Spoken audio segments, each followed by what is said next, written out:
com muita felicidade que eu faço a abertura desse segundo web seminário, que é promovido pelo Instituto de Direito Administrativo Sancionador Brasileiro, de que sou diretora acadêmica, com muita felicidade também, em parceria com a Escola de Contas do Tribunal de Contas do Município de São Paulo. E desde logo eu queria agradecer imensamente a disponibilidade, ao interesse, ao engajamento da Escola de Contas do TCM São Paulo, que vem prestando um serviço inestimável à sociedade.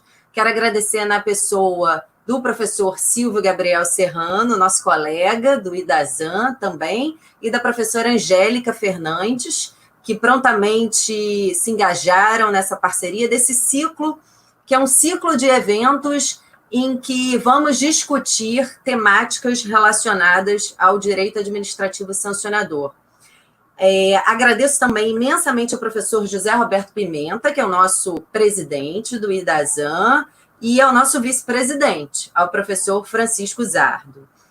A proposta desse ciclo de eventos é que a gente possa pensar um pouquinho fora da caixa. Eu digo fora da caixa, a gente no mundo, né, de pandemia virtual, a gente tem tido a oportunidade de discutir imensamente vários temas, isso tem sido muito produtivo para a comunidade jurídica, e do ponto de vista do direito administrativo sancionador, pensamos em discussões que fossem, de certa forma, mais específicas, em campos específicos, para que a gente possa abordar peculiaridades de cada um desses nichos regulatórios, de cada um desses ambientes. Então, a gente começa hoje o nosso evento com uma discussão em torno do direito administrativo sancionador e da tutela da liberdade econômica, e na sequência falaremos sobre ambiente concorrencial, sobre tutela do meio ambiente, sobre temática de direito disciplinar e uma série de outros temas que nos parece, né, enriquecerão bastante a temática que nos move dentro do IDASAN e que é também uma temática muito importante, evidentemente, no âmbito do TCM. Desde logo, eu vou apresentar os nossos professores, os palestrantes, nosso moderador, a quem agradeço também imensamente a colaboração e a disponibilidade. Essa sessão de hoje ela será moderada pelo professor André Cirino.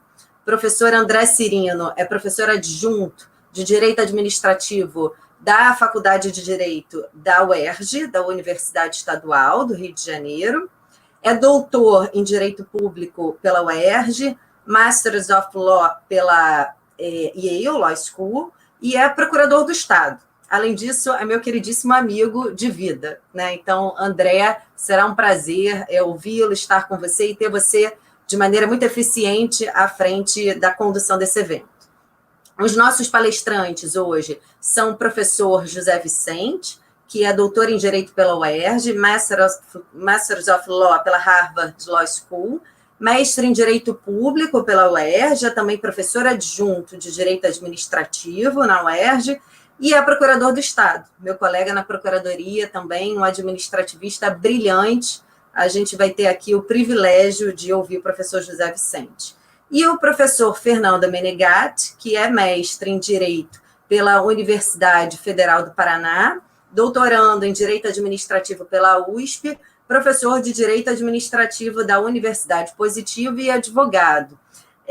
Acho que uma das facetas positivas, a gente tem que tirar coisas boas, né, das dificuldades, é a possibilidade de estar conhecendo queridos colegas que a gente escutava, que a gente lia, e hoje o ambiente virtual nos aproxima. Então, Fernando, é um prazer conhecê-lo, será um prazer ouvi-lo, e estou muito animada para essa sessão. Eu vou passar, então, a palavra rapidamente para o professor Silvio Serrano, que falará pelo TCM, e depois a gente começa os trabalhos. Bom dia a todos. Bom dia. Bom, preliminarmente, eu gostaria de registrar minha imensa gratidão ao IDASAN, à professora Alice Voronoff, ao professor José Roberto Pimenta, a todos do IDASAM, aos palestrantes de hoje, professor André Serino, professor José Vicente, professor Fernando Menegatti, enfim, que sempre dão uma contribuição imensa à escola do Tribunal de Contas do município. Uma questão muito importante que eu acho que do IDASAM é justamente essa federação de professores do Brasil todo, o Brasil com todas as suas inteligências, suas sensibilidades, suas peculiaridades. Então, essa troca é sempre muito enriquecedora para todos nós. E lembrando também que o direito administrativo tem essa peculiaridade da importância da construção do direito administrativo pela doutrina, muito do que é do direito administrativo, como explica a professora Maria Silvia Zanella de Pietro, iniciam como construções doutrinárias, depois há um reconhecimento jurisprudencial dessas construções e somente depois vem a lei. E um movimento inverso seriam os outros ramos do direito. Então, é uma oportunidade de termos acesso ao que tem de melhor, acho que no direito administrativo brasileiro, essa parceria aí com o IDASAM. Agradecer imensamente também a todos do Tribunal de Contas do município, em especial a professora Angélica Fernandes, chefe de gabinete da presidência, pelo apoio total, integral. Agradecer a todos da Escola Superior do Tribunal de Contas do município, ao diretor-presidente Maurício Xixo Piradino, ao chefe de gabinete Marcos Barreto, ao coordenador de eventos Gilson Piqueiras Garcia e ao Fernando Ferric, que está aí em todo o nosso apoio, dando todo o suporte para o evento de hoje.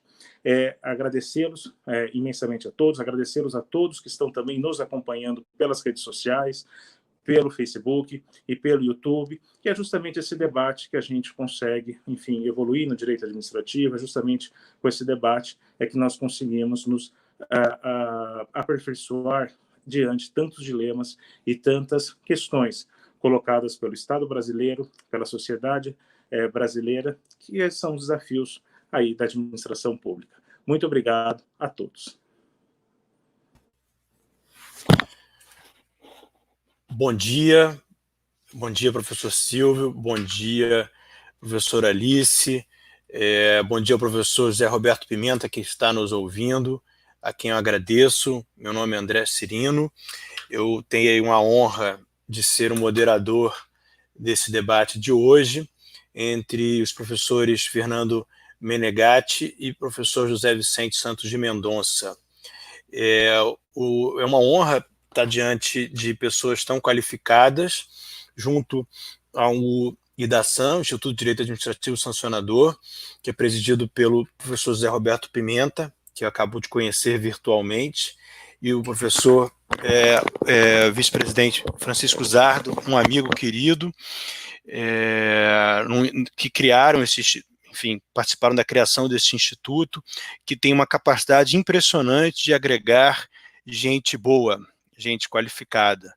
E, portanto, é um prazer estar aqui presente. A Alice disse para eu conduzir e de modo eficiente, o que eu entendi como sendo um recado para controlar o nosso tempo e uma forma de instigar questões que sejam realmente interessantes. Minha amiga querida professora Alice Voronoff. Os professores já foram apresentados, nosso tema é sanção, direito administrativo sancionador e tutela da liberdade, que é um tema muito interessante, porque, como um bom tema, ele apresenta, ele tem um potencial de contradição imenso, né? Porque liberdade e sanção, na verdade, são dois conceitos que caminham em rota de colisão. Em que medida e qual o papel da sanção para a liberdade e como a sanção pode ajudar na liberdade ou pode ser um instrumento de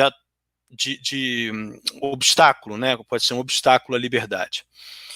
Portanto, sem mais delongas e ansioso para ouvir os nossos palestrantes, eu passo a palavra ao meu querido amigo, colega, duplamente colega, professor José Vicente Santos de Mendonça, que vai iniciar os trabalhos.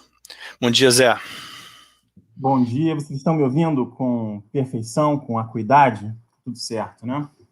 Vamos lá.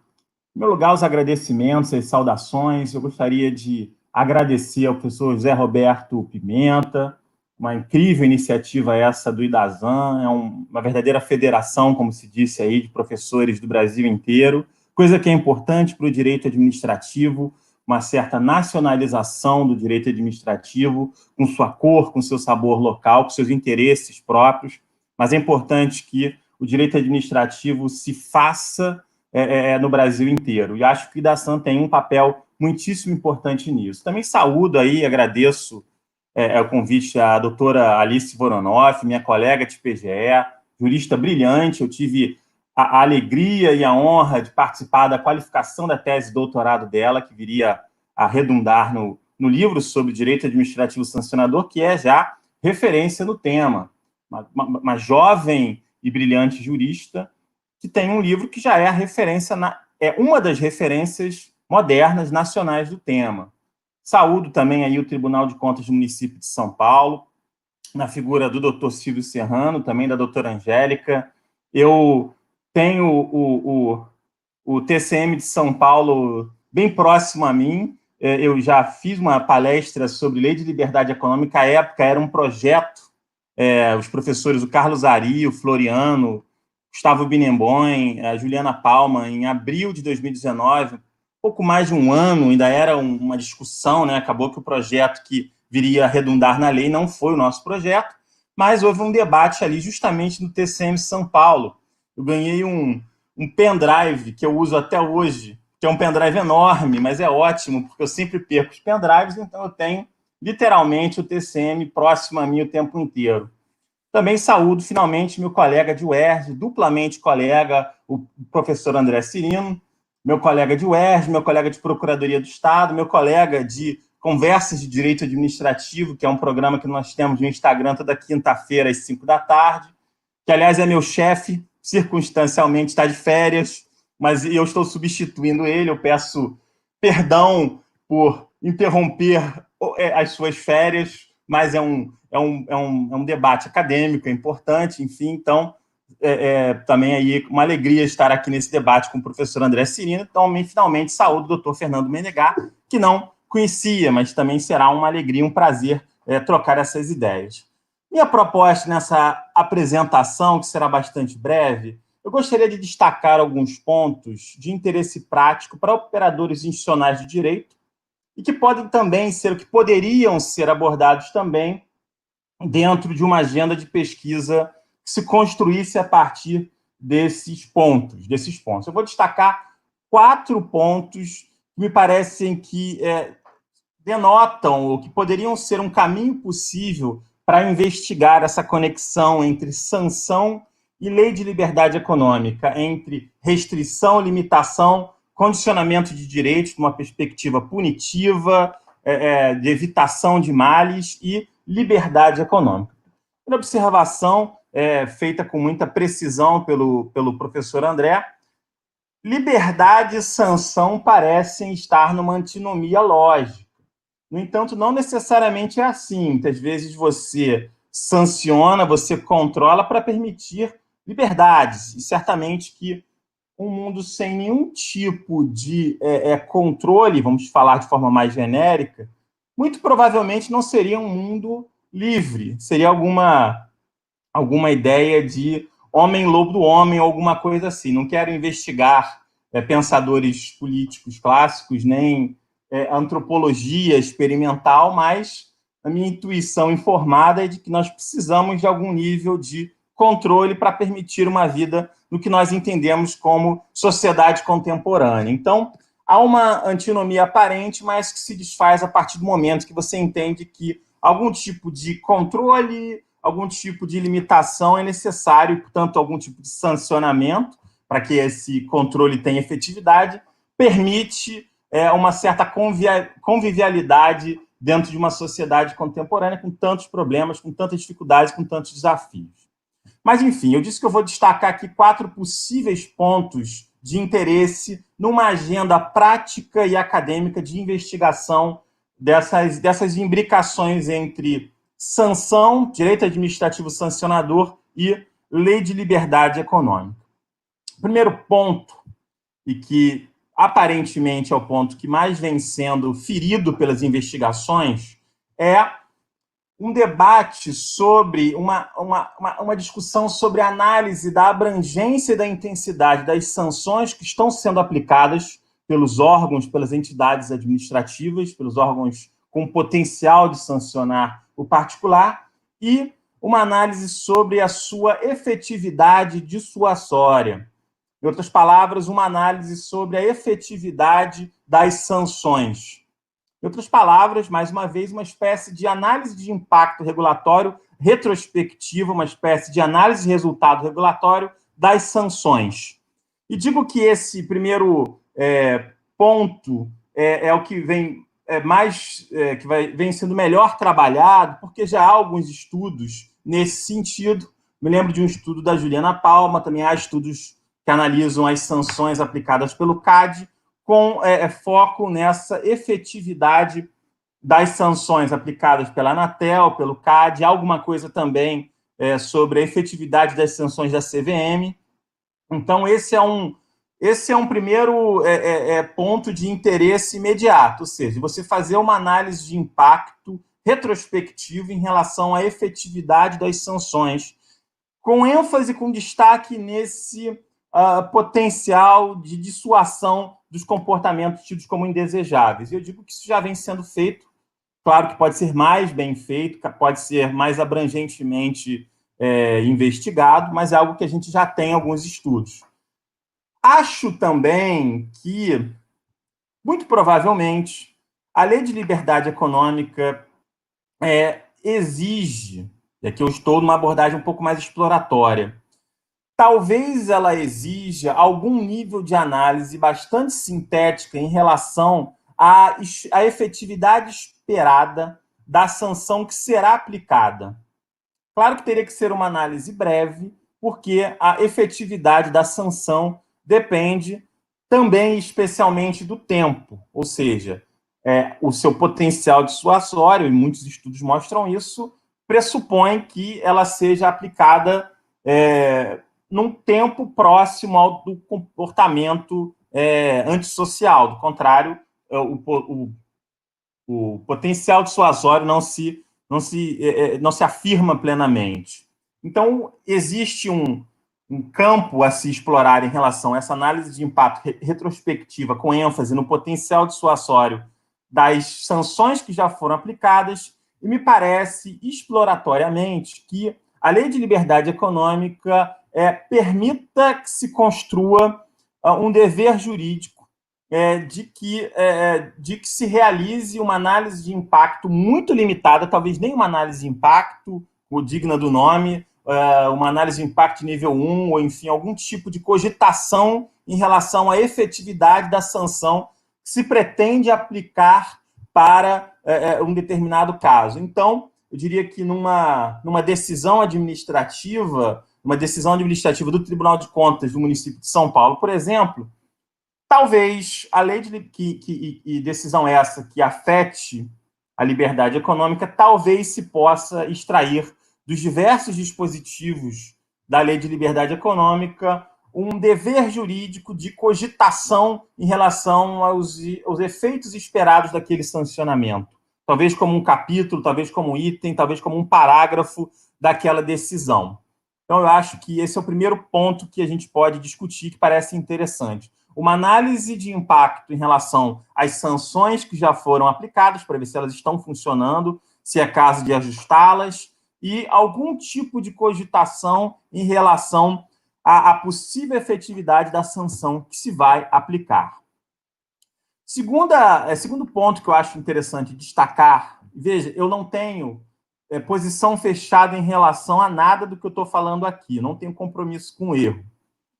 Mas eu acho que talvez exista uma norma de indúbio pro réu que se possa construir a partir da Lei de Liberdade Econômica. Então, você teria algum tipo de... mais uma fonte para esse tipo de norma exegética, padrão exegético. Veja que norma não é dispositivo normativo. Norma não se confunde com texto de lei ou texto de regulamento. Essa é uma lição antiga. Karl Lahrens já falava isso, Humberto Ávila, mais recentemente, destaca isso no início de seu excelente livro sobre teoria dos princípios. Então, eu construiria essa norma exegética a partir, por exemplo, do artigo 2º, inciso 2, que fala de boa-fé presumida do particular nas suas transações, o artigo 2º, inciso 3, que fala da subsidiariedade da intervenção do Estado, e aí, portanto, a sanção entendida aqui também como uma intervenção do Estado na economia ou numa atividade regulada, uma intervenção em sentido bastante lato, né? O artigo 3º, inciso 3, que fala de uma liberdade para a atividade econômica de baixo risco, que não tem impactos ambientais. Todos esses dispositivos normativos permitem a construção, quer me parecer, de uma norma exegética indúbio pro réu, extraída autonomamente da Lei de Liberdade Econômica, desses dispositivos normativos da Lei de Liberdade Econômica.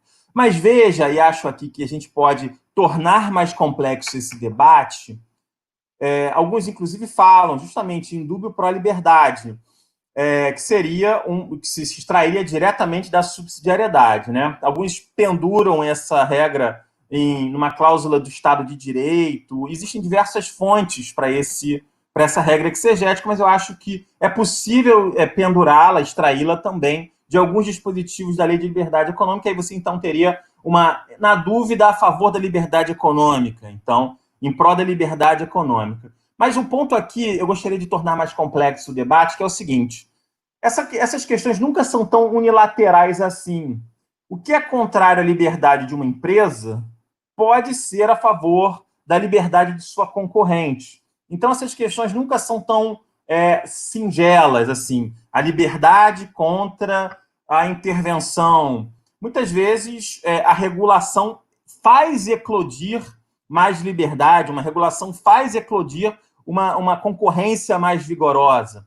Então, me parece que é possível que você extraia uma norma exegética de indúbio pró-liberdade econômica da Lei de Liberdade Econômica, mas isso deve ser considerado, a incidência dessa regra exegética deve ser considerada numa sociedade complexa e numa economia complexa em que nunca sancionamentos são tão monoliticamente contrários à liberdade econômica, não são tão necessariamente estereotipicamente contrários à liberdade econômica. É claro que você pode destacar situações, circunstâncias, exigências que são em que você consiga ver claramente uma restrição pública que não faça sentido e uma autonomia, uma força mais autônoma do argumento de liberdade econômica de per se.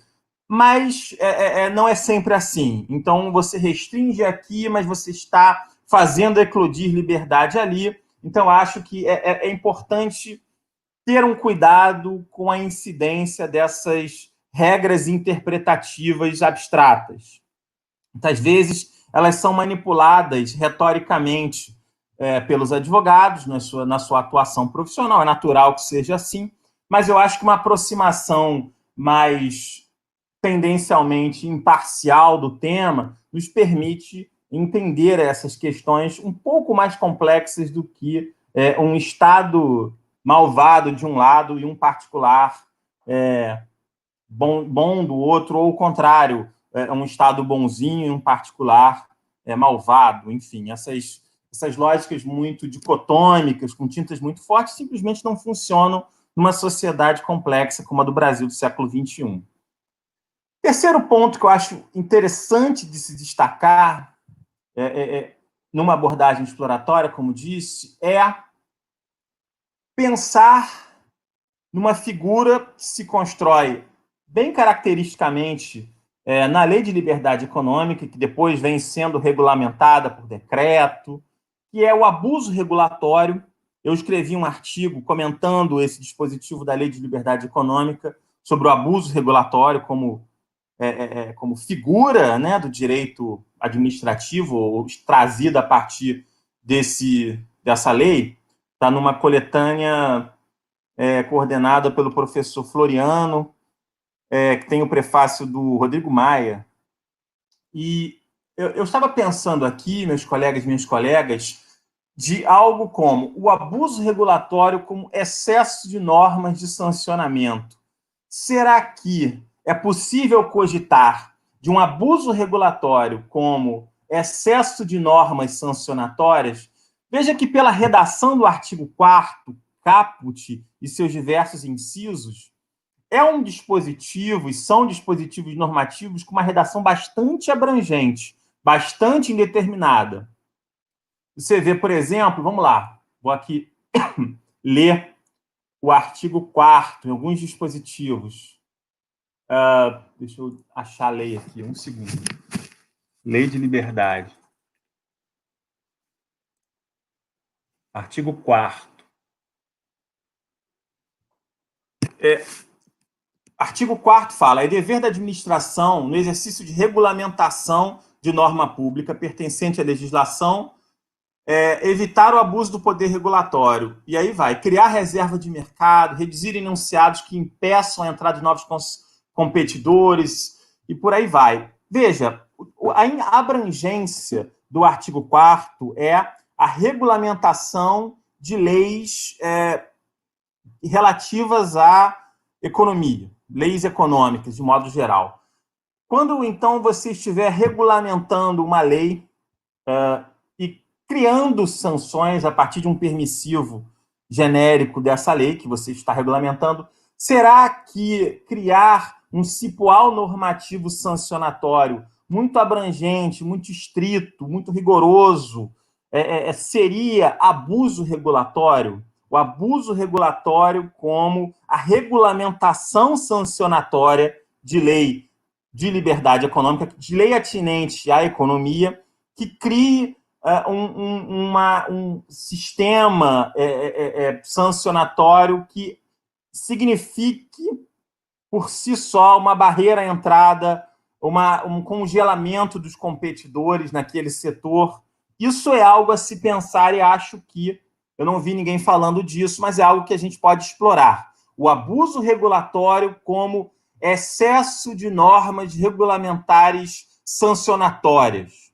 Isso não está, veja, telegraficamente escrito em nenhum dispositivo do artigo 4º, nenhum inciso, nem no caput do artigo 4º da Lei de Liberdade Econômica. Mas, dada a abrangência de sua redação, é uma cogitação que me soa inteiramente plausível. Gostaria de ouvir vocês sobre esse ponto. Então, a sanção como barreira de entrada, a sanção como congelamento daquelas condições de concorrência, porque muitas vezes a gente sabe que isso, a teoria regulação clássica americana do Posner e tal, vê que existe uma captura da regulação e o maior interessado na regulação e nas sanções, eventualmente, que se possam fazer a partir dessa regulação, dos concorrentes ou dos players que já estão consolidados no mercado. Isso é muito comum, né? Enfim, a regulação capturada por parte dos players que já estão consolidados no mercado e que solicitam cada vez mais normas sancionatórias como barreira de entrada. Eu me lembro de um dos maiores amigos da diretoria jurídica do Detran. Eu fui diretor jurídico do Detran do Rio de Janeiro, Detran de São Paulo.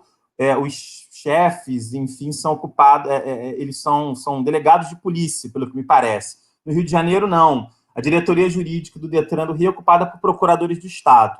E eu ocupei durante 1 ano e meio, enfim, a diretoria jurídica do Detran.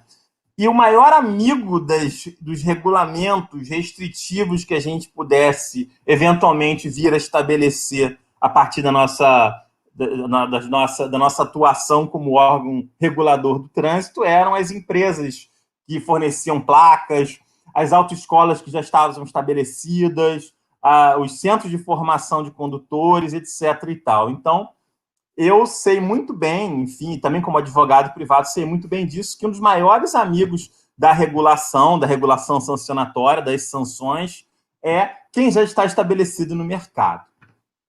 Por último, eu gostaria de destacar, então, como último elemento de uma abordagem exploratória sobre essa imbricação entre lei de liberdade e sanções administrativas, direito administrativo sancionador, um dispositivo que eu encontrei não exatamente na Lei de Liberdade Econômica de per se, propriamente dita, mas no Decreto 10.139, Decreto Federal número 10.139, de 28 de novembro de 2019, que é o decreto dito do revisaço, o decreto que pretende rever todo o estoque regulatório das agências reguladoras federais e por aí vai, da administração direta também. Esse decreto do revisaço, que é um regulamento que surge no bojo dessas normas de liberdade econômica, embora não seja a lei de liberdade econômica propriamente, mas claramente é um regulamento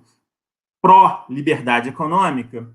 E me parece que o artigo 18, inciso 1, e seu parágrafo 1º desse decreto 10.139 de 2019, decreto federal, permite que se construa um dever de função pedagógica da sanção ou de você buscar algum tipo de atuação pedagógica do poder público antes de sancionar propriamente. Isso você encontra em diversos autores, textos, enfim, essa ideia de que antes de que você aplique a sanção, a multa, a restrição de direitos, você atue pedagogicamente, sugerindo, dizendo, olha aqui, mude seu comportamento, mude seu padrão de comportamento. Então, eu acho que o argumento geral não é só uma coisinha que eu encontrei num regulamento. Eu acho que, genericamente, a lei de liberdade econômica permita que se construa uma exigência em sentido fraco a médio do exercício dessa função pedagógica da sanção ou desse exercício pedagógico antes do sancionamento propriamente dito. Então, eu acho que, a partir de certos dispositivos da própria lei de liberdade econômica, você pode construir um dever jurídico em sentido fraco, que impõe um dever de agir corretivamente antes propriamente de fazer sentir a sanção, mas eu vejo isso mais claramente, por exemplo, nesse decreto, cujo artigo 18, a redação é meio confusa. Então, eu vou ler para vocês entenderem. Eu vou ler e vou interpretá-lo, porque lendo assim é meio confuso mesmo. O artigo 18, caput, tem a seguinte redação. A não consolidação do ato normativo tem como consequência a vedação aos agentes públicos. 2 pontos. 1. De aplicação de multa por conduta ilícita tipificada apenas na norma não consolidada. O que isso quer dizer? Que o decreto do revisaço faz uma exigência de consolidação de normas, inclusive normas sancionatórias, e caso o agente público não consolide esses diversos regulamentos, ele não poderá aplicar multa com base nessa exigência que se extrai de um regulamento que não está consolidado, tal como exige o decreto do revisaço.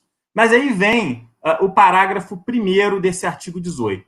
Se, após notificado da irregularidade, o infrator não regularizar a situação no prazo de 1 mês, deixará de ser aplicado o disposto no inciso 1 do caput. Em outras palavras, ainda que não tenha havido uma consolidação dos regulamentos sancionatórios, ainda que aquela autarquia, que aquela agência reguladora não haja consolidado os regulamentos sancionatórios, veja que é um decreto federal, então essa é uma norma federal, não haja consolidado os seus regulamentos sancionatórios no prazo especificado pelo decreto do revisaço, caso o particular seja notificado e não venha a respeito do cometimento de uma irregularidade, a respeito de um comportamento ilícito, irregular, e não venha a corrigir o seu comportamento, como diz a norma, regularizar sua situação no prazo de 1 mês, aí então a administração pública poderá sancionar esse particular, ainda que com base num regulamento não consolidado.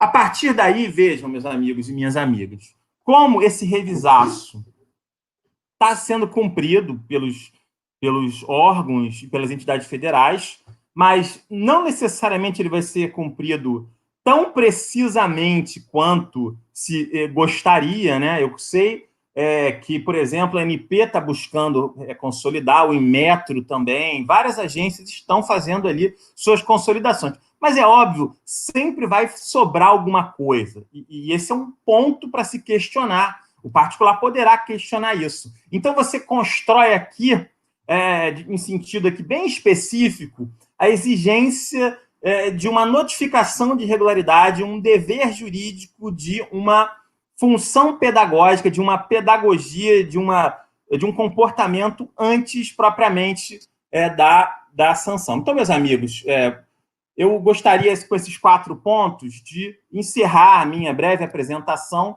trazendo o debate dessas questões, a questão da análise da abrangência e densidade das sanções como uma análise de impacto regulatório retrospectivo, uma possível norma, uma possível sede autônoma para uma norma exegética de indúbio pró-liberdade na Lei de Liberdade Econômica, o abuso regulatório como excesso de normas de sancionamento e uma norma específica que exigiria uma função pedagógica do poder público, uma atuação pedagógica do poder público antes propriamente da sanção. Eu agradeço o convite, saúdo aí o presidente do IDASAN, saúdo os colegas do TCM, também agradeço mais uma vez aí o convite e devolvo a palavra ao nosso colega André Cirino, que tem suas férias interrompidas. Muito obrigado, professor José Vicente, pelas palavras, pela brilhante apresentação. Eu esqueci, na minha saudação, de mencionar o Tribunal de Contas do município de São Paulo, a sua Escola de Gestão e Contas, que generosamente veicula e viabiliza esse espaço. A gente está no espaço deles. Peço desculpas pela minha omissão, mas, inclusive, as minhas perguntas vão girar muito em torno do papel do Tribunal de Contas, de modo que eu, em momento algum, me esqueci disso. Eu mencionei o professor Silvio Nunes, mas acabei não agradecendo ao Tribunal de Contas. Então, sem mais delongas, e para encurtar nosso tempo, a gente está muito mais curioso para ouvir o professor Fernando Menegatti, e a quem passo a palavra. Bom dia, professor Menegatti. Bom dia, André. Todos me escutam? É uma alegria, uma satisfação estar aqui com vocês nessa manhã. Eu queria agradecer também, muito rapidamente, até porque a intenção da fala é tentar focar mais no mérito em razão do tempo curto, mas agradecer rapidamente ao IDASAN, um instituto tão jovem, né, e já tão, com tantos eventos, já tão ativo. Então, José Roberto, Alice, todo o pessoal do IDASAN, parabéns pelo evento, obrigado pelo convite. Também parabenizar o pessoal do Tribunal de Contas do município de São Paulo por estar ajudando a gente a organizar e esse evento tão bacana de debate, um debate relativamente novo, né? Cumprimentar também ao André e ao José Vicente, que me precedeu, e que tornou aqui a minha função, meu papel muito mais difícil. O José Vicente fez uma explanação brilhante, ele apresentou alguns pontos muito bacanas, inclusive que, José Vicente, depois eu compartilho com você, porque a tua apresentação foi exatamente na linha que eu estava pensando em falar. Então, isso dificulta, primeiro, porque você tratou dos pontos de uma maneira muito, muito melhor do que eu poderia fazer, e segundo, porque eu vou ter que improvisar a minha fala aqui, de modo que eu traga alguma contribuição para esse nosso debate da manhã. Então, tentando fazer esse diálogo, e já encerrando essa fase preliminar de agradecimento de uma maneira mais breve do que eu gostaria, para poder ir direto ao ponto, eu detecto da fala do José Vicente, para tentar estabelecer um diálogo, que ele tenta aplicar, de uma maneira com a qual eu concordo, a LLE, a atuação dos órgãos de controle, né? Como é que os órgãos de controle, aí em destaque os tribunais de contas, podem, de uma maneira mais eficaz, aplicar, se utilizar de alguns instrumentos da LLE para tornar mais efetiva a sua função de controle. E as propostas de José Vicente, na minha opinião, são muito adequadas, e eu não tenho por que ficar na minha fala simplesmente concordando. Mas eu queria tentar trazer uma outra visão, uma outra abordagem, que é, de repente, num método indutivo, pegar a fala do José Vicente, que trouxe esses 4 pontos que ele chama de uma abordagem exploratória, muito, muito acurada, né? Trazer esses 4 pontos de José Vicente e tentar jogar isso para uma perspectiva macro, né? E aí, o José Vicente, eu espero que ele seja um dos intérpretes da lei, porque ele tem uma visão muito, muito otimista, pelo menos demonstrou uma visão bastante otimista, e eu confesso, José, André e demais aí que vão nesse debate conosco, eu confesso que a minha visão da LLE é uma visão um pouquinho mais pessimista, pelo menos dos reflexos que a Lei de Liberdade Econômica, né, a Lei 13874 do ano passado, pode ocasionar para o exercício dessa administração, desse direito administrativo sancionador, né? E digo isso, já improvisando uma parte da fala aqui, para pegar um gancho na fala do José Roberto, pelo tal princípio do indúbio pro réu, né, indúbio pro libertatis, enfim, que ele mencionou na fala, anotei aqui para poder estabelecer um certo diálogo, porque, na minha opinião, a Lei de Liberdade Econômica, ela vem com uma boa intenção, é inegável, ela vem com uma intenção feliz de tentar trazer mais racionalidade, mais reflexividade. Aqui eu estou usando a palavra reflexividade no sentido de pensar nos motivos que levaram a determinada ação e nos reflexos, nos impactos, nas consequências dessa ação para o futuro. Então, a intenção da LLE, e eu vou utilizar a sigla LLE para facilitar, né, da Lei de Liberdade Econômica, é de fato trazer mais motivação, mais racionalidade, mais preocupação com o impacto da atuação da administração pública em matéria de ordenação, né, de direito administrativo ordenador. O foco da LLE, um dos focos da LLE é direito administrativo ordenador, né, como é que o Estado ordena de maneira mais racional, mais lógica as atividades econômicas. Mas me parece que a LLE ela tem que passar por um filtro da nossa Constituição Econômica de 88. Eu digo isso por quê? Porque a noção de indúbio pro libertate, enfim, indúbio pro réu, né, e demais, ela casa muito bem com a atuação do Estado de polícia, tradicionalíssima, né, atuação de polícia, ou seja, as autorizações clássicas do artigo 170, parágrafo único da Constituição, que são autorizações que o Estado emite para conformar o exercício de liberdades e atividades econômicas privadas. Mas essa noção de indúbio pro libertate, a gente tem que fazer um recorte, e me parece que a LLE não faz esse recorte muito bem, de maneira muito clara, como o anteprojeto anterior, o anteprojeto acadêmico, né, que acabou não vingando, não foi a redação que passou na MP 881, e não é a redação que está hoje, mas o anteprojeto era muito mais claro do que a LLE em traçar essa divisão entre a atuação do Estado ordenadora no setor privado da economia, e uma atuação estatal ordenadora sobre um setor público da economia, né, exemplo das atividades lá do artigo 21 da Constituição, 175, enfim, não vou me delongar muito nisso, mas me parece que a gente precisa traçar esse recorte e ter muito claro o desenho da nossa Constituição Econômica para poder aplicar a LLE. A LLE não deixa claro o seu campo de incidência, no artigo 1º, caput, dá a impressão que ela vale para tudo, para toda atuação estatal ordenadora, seja no campo público, privado, prestação de serviço público e tudo, e no seu parágrafo 2º, eu acho, do artigo 1º, ela dá a impressão de que ela restringe apenas para o setor privado, ou seja, atividades econômicas privadas em que o Estado exerce poder de polícia mais abstratamente. E isso é um problema, porque se nós analisarmos, a Lei de Liberdade Econômica, ela tem alguns méritos, e o José Vicente aqui na fala dele citou alguns, né, a questão do abuso de poder regulatório, a questão de análise de impacto regulatório. A LLE, ela tem algumas coisas que seriam interessantes para o Estado aplicar também no setor que eu estou chamando de setor estatal da economia, setor público da economia, né, a regulação puro sangue. Mas como a LLE não deixa isso claro, uma leitura plenamente possível da LLE, e aqui eu vou fazer o contrário, tá, José Vicente? Eu vou tentar fazer uma leitura pessimista para a gente tentar chegar num denominador comum. Mas uma leitura também possível da LLE, e sendo aqui bastante pessimista, o parágrafo 2º do artigo 1º diz que só incide para atividades econômicas privadas. Então, sequer incidiria, o artigo 4º, por exemplo, que fala de abuso de poder regulatório, sequer incidiria para regulação estatal sobre atividades públicas, energia elétrica, telecomunicações, saneamento. Isso seria um efeito ruim, um efeito nefasto, né? Então, e aqui finalizando essa primeira reflexão e tentando dialogar com outros pontos que você coloca, mas me parece que a Lei de Liberdade Econômica ela perdeu uma certa oportunidade ao não deixar isso claro, ao não deixar isso de maneira mais esclarecida para quem lê.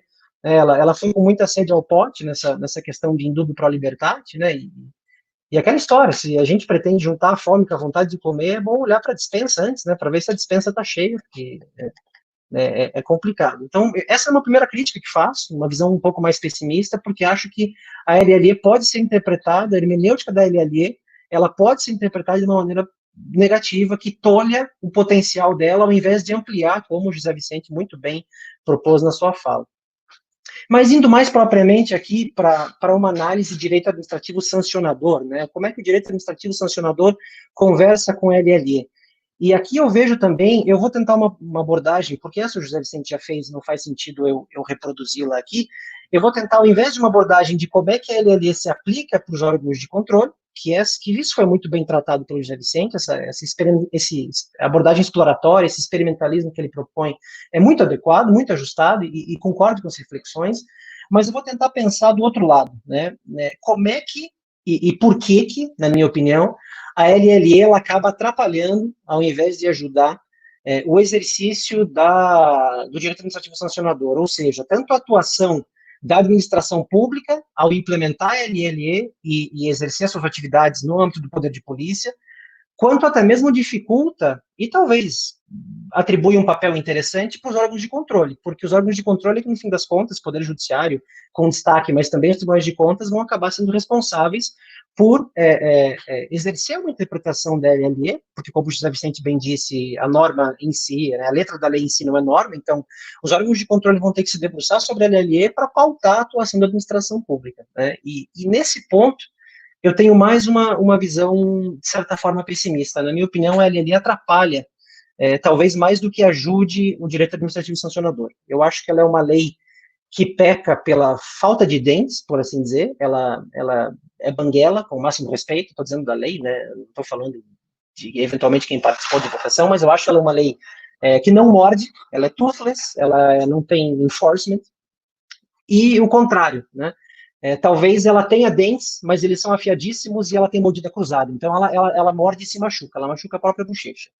E eu digo isso porque, traçando uma análise bem geral da LLE, e eu não vou aqui, não é ideia aqui, até pela limitação de tempo que nós temos, ficar descendo as minúcias de cada elemento, mas pegando, por exemplo, só 2 pontos da LLE para a gente refletir.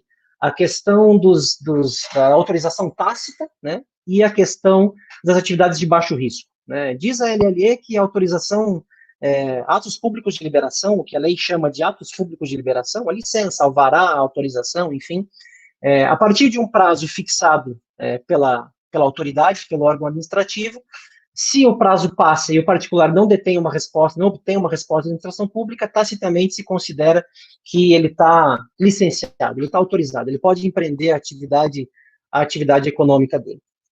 Vejam, como eu disse, é uma boa intenção, né? A LLE tem uma boa intenção. O problema é como que se operacionaliza essa autorização tácita. E aí veio a regulamentação da LLE pelo decreto, e na minha visão essa regulamentação ela é um tiro no pé, um tiro pela culatra, ou uma mordida cruzada, como eu disse agora há pouco. A regulamentação ela é muito obscura, ela traz muitas exceções, do tipo, o prazo é até 60 dias fixado por cada órgão, mas o órgão que não fixar, por enquanto, é 30 dias.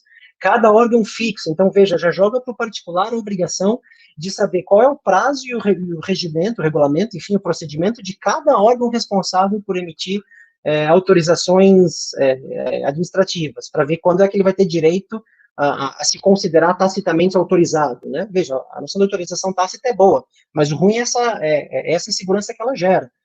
O decreto regulamentador fala, por exemplo, que esse prazo, a partir do qual, né, o particular começa a contagem do seu direito à autorização tácita, esse prazo pode ser suspenso por uma vez, mas pode mais. Então já abre uma janela.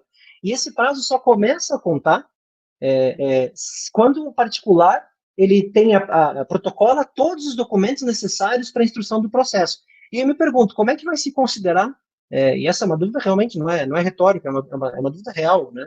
Eu tenho muito mais dúvidas do que certezas a respeito da LLE, mas como é que se considera que o particular protocolou todos os documentos necessários para a instrução do processo?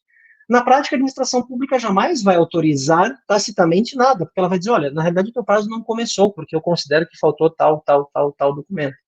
Então, eu estou citando aqui apenas alguns exemplos, citei dois, três pontos obscuros da regulamentação da autorização no decreto, mas há muito mais, há muito mais.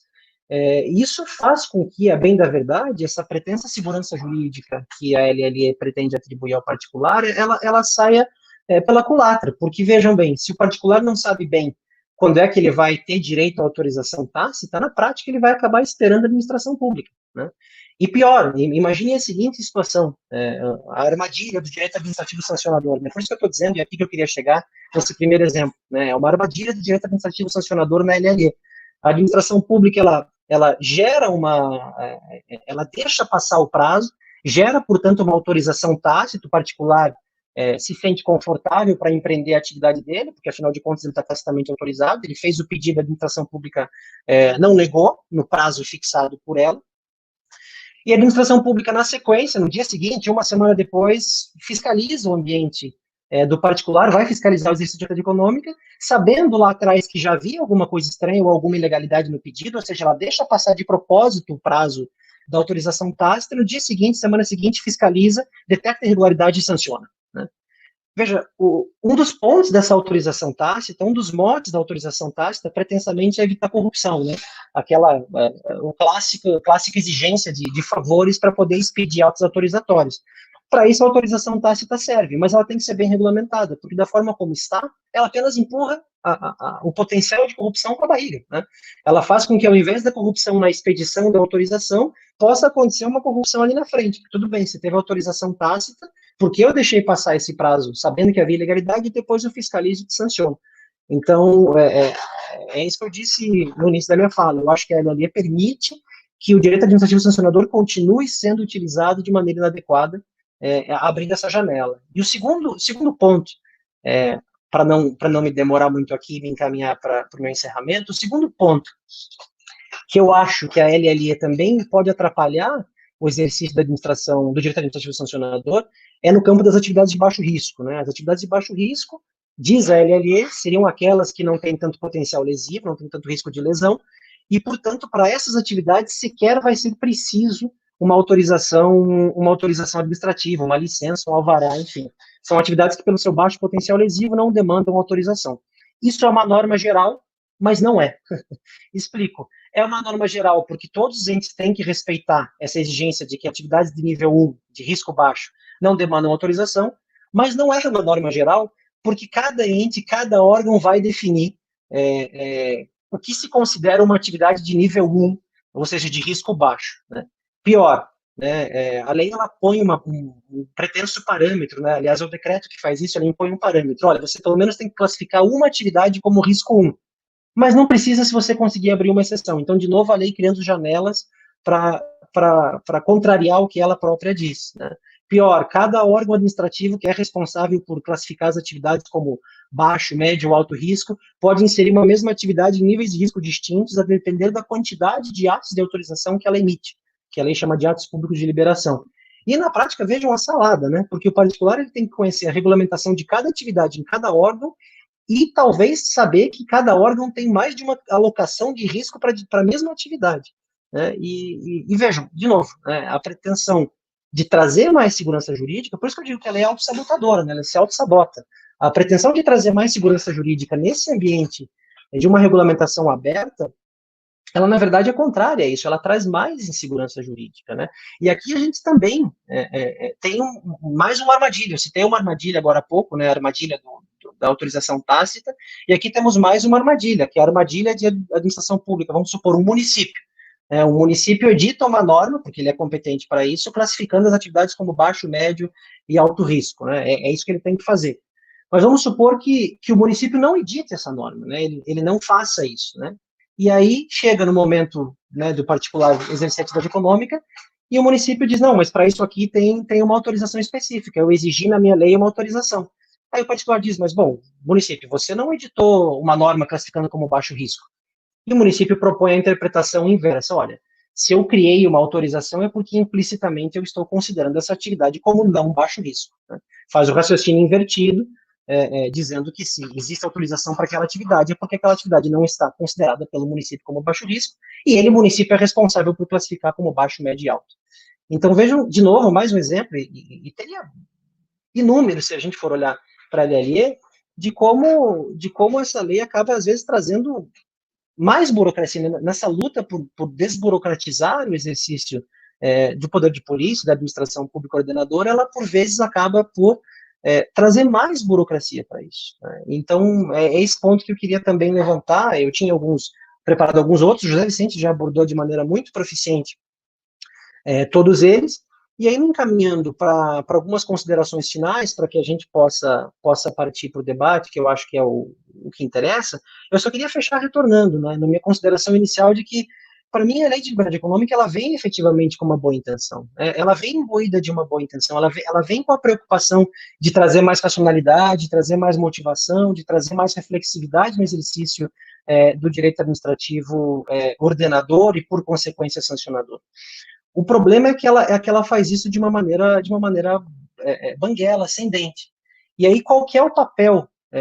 Aliás, antes de falar do papel dos órgãos de controle, que me parece fundamental, perceber que um dos pontos graves da lei, que reflete no âmbito do direito administrativo sancionador, esse ponto é importante, é que a lei não articula muito bem o antes com o depois. O que eu quero dizer com isso? Ela se preocupa demasiado com os atos públicos de liberação, né, a expedição de licenças, alvarás e tudo mais, e acho que a minha fala, eu tentei deixar isso bem claro, né, para os nossos ouvintes, para quem está nos vendo. Ela se preocupa muito com esse momento ex ante, né, o momento em que a administração pública expede a autorização. Mas a lei não articula expressamente, explicitamente, ela não articula com o depois, ou seja, com o momento em que a administração pública vai fiscalizar e sancionar a atividade dos particulares. E aqui que entra em cena, de maneira clara, o direito administrativo sancionador, né? Porque a gente fala numa administração pública ainda muito sancionatória, a fala do José Vicente foi perfeita nesse sentido. A gente tem que, talvez, substituir a sanção em alguns momentos. Claro que a sanção como última ratio vai continuar existindo, mas talvez seja o caso de substituir em alguns supostos, em alguns casos, uma atuação sancionatória por uma atuação de mais incentivo, né? O direito administrativo dos nudges, né, como se fala aí, né, nudge na realidade é uma palavra chique para fomento, né? Não é nada a ver com, esses dias eu vi alguém comentando de nudge, e alguém falou, mas o que tem a ver com fotografia sensual? Nudge não tem nada a ver com fotografia sensual, é o direito administrativo do fomento, né, é substituir a atualização sancionatória, essa atualização clássica, tradicional da sanção, por uma atuação mais à la análise econômica do direito, né, mais preocupada com qual é o impacto que essa sanção vai ter, será que a sanção é a melhor medida, é a medida mais eficiente, ou será que a gente pode, ao invés da sanção, promover uma atuação mais indutiva, que estimule comportamentos e que desestimule comportamentos não desejados, ao invés de simplesmente aplicar uma sanção, né, na fórmula mais clássica possível das normas jurídicas que nós temos desde que concebemos. Então, essa é uma das preocupações. A lei de liberdade econômica, ela não conecta muito bem o antes com o depois. Ela se preocupa com a fase inicial da autorização de polícia e sequer se preocupa com a segunda parte, que é o momento em que a administração vai pegar debaixo do braço a autorização expedida e vai fiscalizar e eventualmente sancionar o particular nesse ponto. Então, eu acho que a LLE ela acaba potencializando diversos problemas tradicionais no campo da ordenação. Ela deixa ainda mais explícitos problemas como a superposição de instâncias regulatórias, problemas como a falta de articulação entre órgãos ambientais, não ambientais, enfim, de todas as espécies responsáveis por processos de autorização, de fiscalização e de sanção no ambiente de polícia. Enfim, me parece que refletindo sobre a LLE, eu acho que o anteprojeto acadêmico elaborado, né, que não vingou, porque a MP 881 não seguiu as bases do anteprojeto acadêmico, ele era muito mais claro e muito mais efetivo em racionalizar o exercício de poder de polícia, né? Ele era muito mais eficiente mesmo em conseguir garantir que a atividade de polícia e a atividade sancionatória de polícia, né, porque está dentro do ciclo, ela fosse desempenhada de uma maneira mais racional. É uma pena porque, já diria o filósofo Neymar nas suas redes sociais, saudades daquilo que a gente ainda não viveu, né? Então, me parece que o sentimento olhando para a LLE um pouco meu é esse, saudades daquilo que a gente não viveu, que poderia ter sido e não foi, porque o anteprojeto original, ele fechava muito mais as portas, ele fechava muito mais arestas do que a LLE. Enfim, eu acho que o papel principal dos órgãos de controle, aqui sim, já vou me encaminhando para o final da minha fala, eu acho que o papel principal dos órgãos de controle, e aqui Poder Judiciário com papel de destaque, mas também tribunais de contas, é tentar servir de dentista aí, tentar colocar dentes, né, na LLE e tentar, de repente, ajeitar essa mordida cruzada aí. Claro que dentro das suas respectivas esferas de competência e de responsabilidade, né, respeitando os seus papéis institucionais, mas de certa forma, tentar colocar dente na LLE, tentar ajeitar essa mordida para que a LLE realmente persiga a sua finalidade, né? Estava ontem correndo uma rápida pesquisa no site do TCU para tentar investigar como é que o TCU trabalha, né? Já trabalhou no passado com temas como esse. E foi uma surpresa muito grande perceber que algumas das decisões, na realidade, as recomendações que o TCU faz em algumas das suas auditorias operacionais, esse tema das auditorias operacionais é delicado e é tema para uma outra conversa, mas em algumas das suas auditorias operacionais, o TCU ele faz exatamente o que a LLE queria ter feito, né? O TCU ele tem alguns acórdãos paradigmáticos e muito interessantes, recomendando, por exemplo, ao IBAMA que faça avaliação de impacto regulatório sobre os seus modelos de sanção, muito na linha do que o José Vicente propôs na sua fala. Então, o TCU já tem uma recomendação nesse sentido ao IBAMA, já há recomendações do TCU no sentido de que os órgãos responsáveis por emitir licenças ambientais ajam de maneira mais articulada entre si. Já há recomendações, sempre recomendações do TCU, para que o IBAMA racionalize o seu processo de expedição de autorizações, no sentido de simplificar as exigências e torná-las mais consentâneas.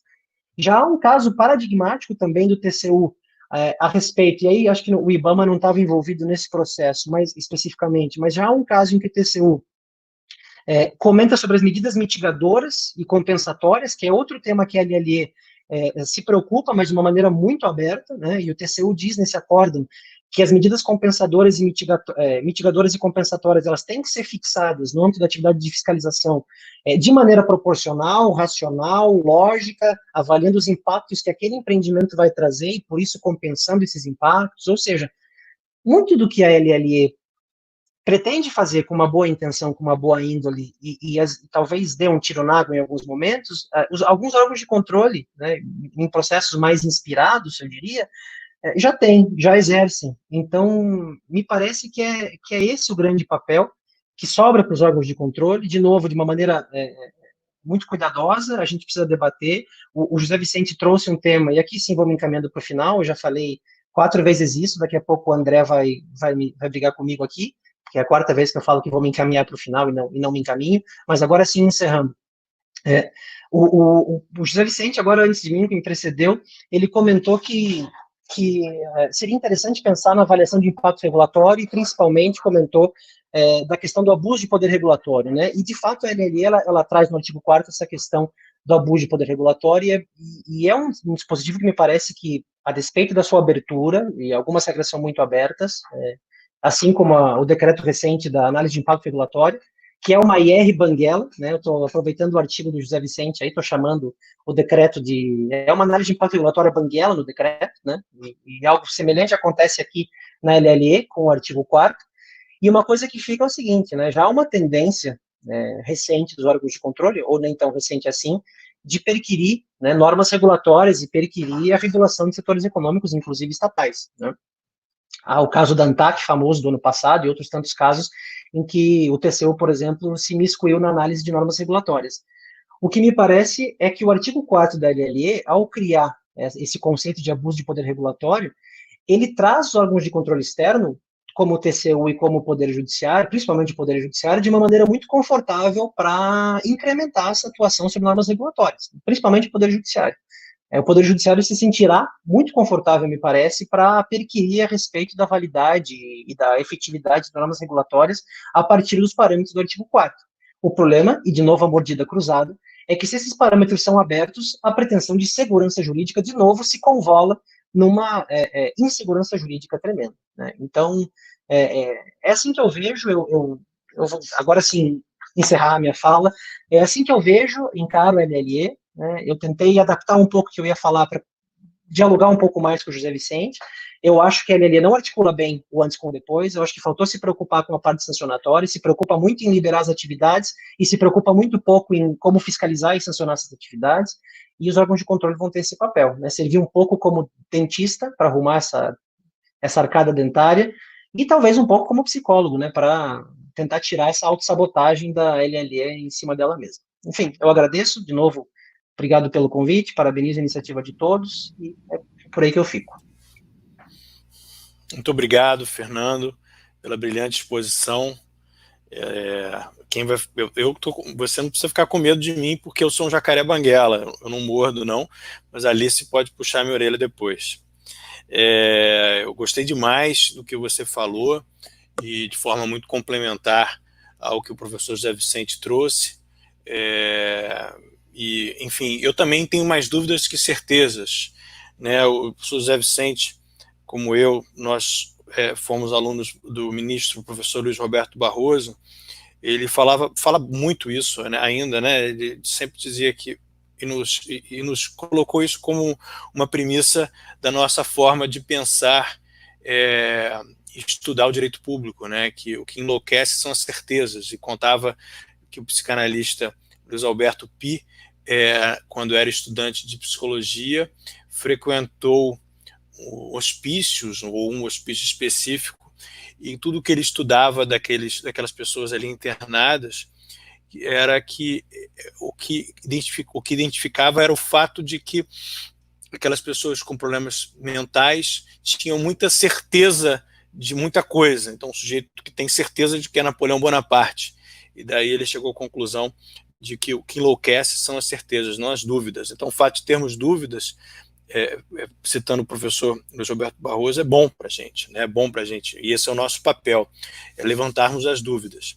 Eu também acho que a lei da liberdade econômica traz muitas dúvidas, professor Fernando, né? E também a vejo como uma lei de boas intenções, e de boas intenções a gente tem aquele ditado que o inferno está cheio, né?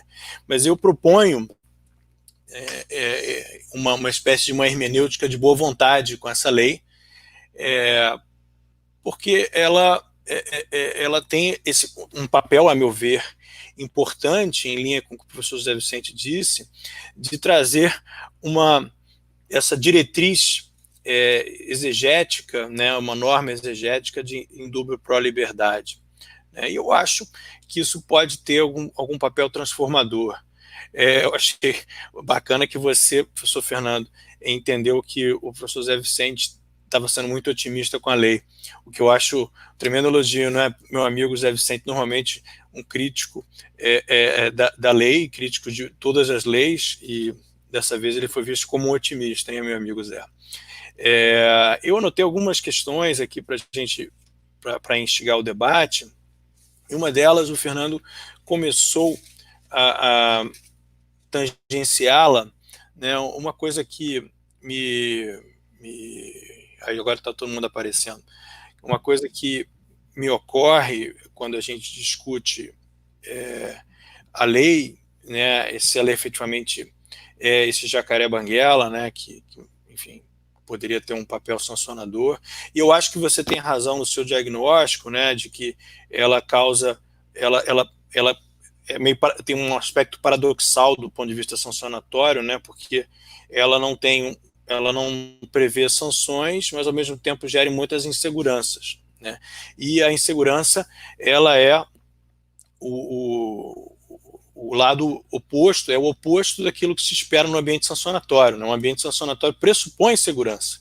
Não existe um bom ambiente sancionatório sem segurança jurídica. Então, o particular que se vê diante do risco da sanção, ele certamente está diante de um direito sancionatório ruim. E aí a gente tem uma armadilha, como você mesmo disse, né? Mas, de toda forma, o que eu acho um aspecto interessante é em que medida, Fernando, esse papel sancionatório, a lei de liberdade econômica, ela combinada com a perspectiva, sem adentrar o mérito dessa perspectiva, a perspectiva de que os tribunais de contas têm um papel de supervisão da regulação, ela acaba criando um super jacaré. Né? Em que medida isso pode ser um problema ou isso pode ser uma solução? Né? Porque pode ser que seja um caminho de solução, pensando alto. Né? Porque, como a lei, por exemplo, cria a obrigatoriedade de análise de impacto regulatório, talvez os tribunais de contas eles possam ter um papel de exigir procedimentalmente que as entidades reguladoras tenham uma preocupação mais efetiva com esse aspecto procedimental que está incutido na lei. Então, minha pergunta para você é essa. Eu queria também ouvir o Zé a mesma pergunta. Qual o papel do Tribunal de Contas na garantia da liberdade? Dos tribunais de contas? Começou eu, começa o Zé pela ordem. José, quer começar? Você já está. Começa você, já está sem microfone aí. Já está com microfone. Obrigado, André. Acho que a gente está muito afinado em alguns diagnósticos da LLE, e as nossas preocupações, elas, pelo que eu estou percebendo, elas caminham, até porque acompanha a produção tua e do José Vicente há um bom tempo. Então, acho que as nossas preocupações e produções, elas estão indo num caminho muito parecido e enfim, nosso diagnóstico acho que é meio caminho no mesmo lado, talvez aproximando por vertentes diferentes.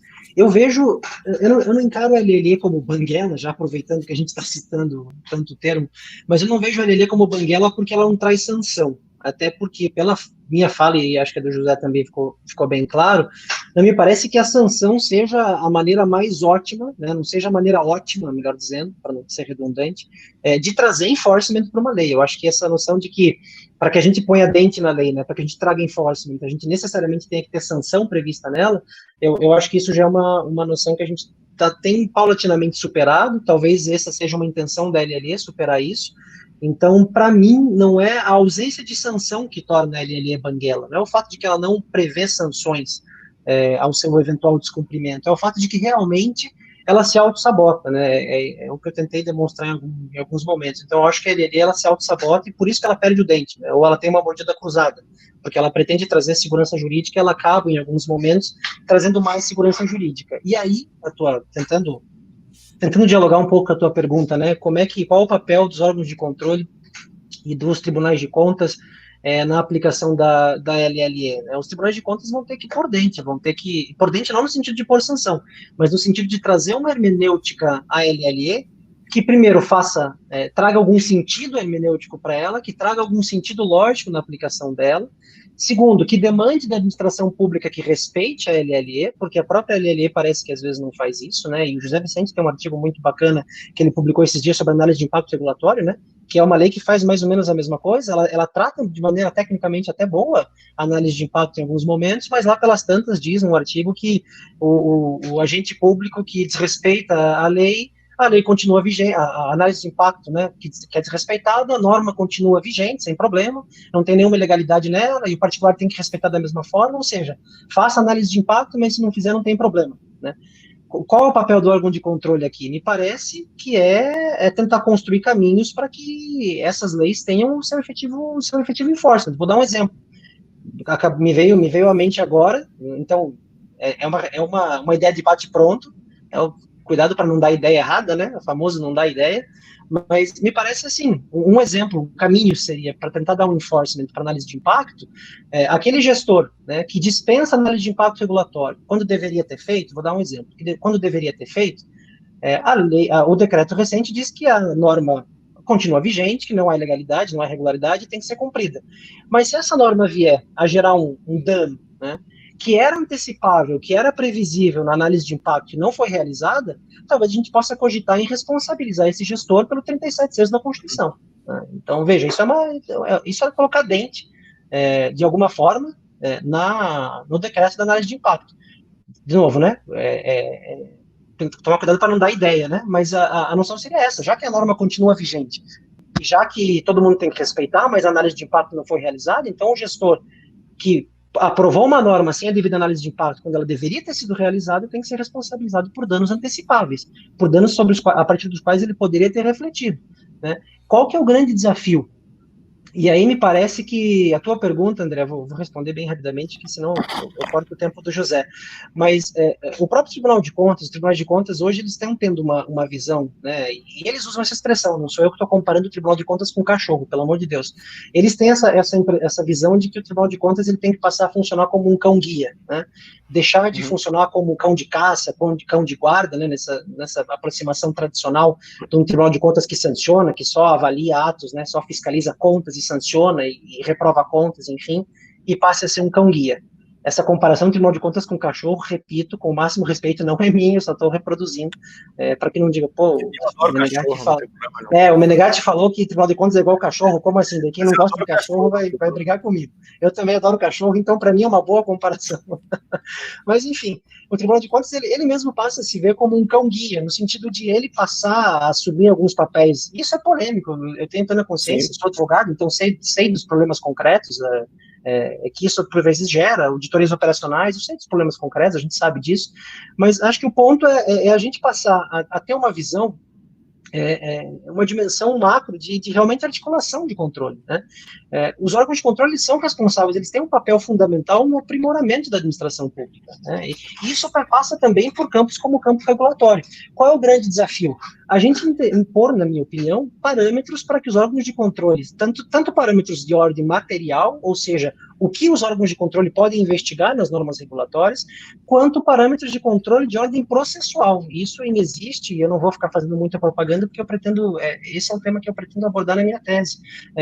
De que forma os órgãos de controle, Tribunal de Contas, Ministério Público, em alguma medida, e Poder Judiciário, têm que perquirir sobre a legalidade de normas regulatórias, né? Me parece que, ao invés da gente ficar criando conceitos-chave para imunizar o controle sobre algumas matérias, como, por exemplo, conceitos de ato discricionário, política pública, Poder Judiciário não pode invadir política pública, Poder Judiciário não pode apreciar ato discricionário. Ao invés da gente se preocupar com conceitos que imunizem o controle, a gente pode compreender que o controle está com essa noção de ser um cão-guia. Então, o grande ponto é criar parâmetros materiais a partir dos quais o controlador vai entender o que ele pode controlar. Então, dentro de uma norma regulatória, o que ele pode controlar? Ele pode exigir análise de impacto. O gestor fez análise de impacto? Procedimental.